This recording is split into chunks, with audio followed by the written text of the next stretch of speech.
Welcome to the Introduction to Brooks Expert Support Tool software. The topic we will cover is saving a dump file. A dump file is essentially a snapshot of your device's configuration parameters. Once saved, you can use it to restore your device to a specific configuration.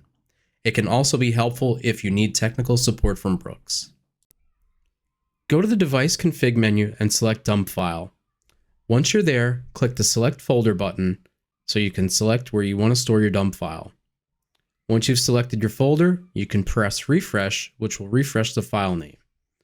From there, you can select a dump or a dump all, and then press Save. There'll be a couple warnings, you just want to select Yes, and this process should take about 1 to 2 minutes depending on what device you're connected to.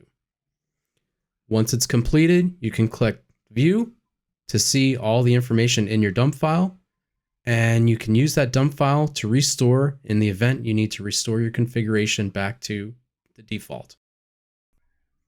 We hope you found this helpful, and thanks for tuning in.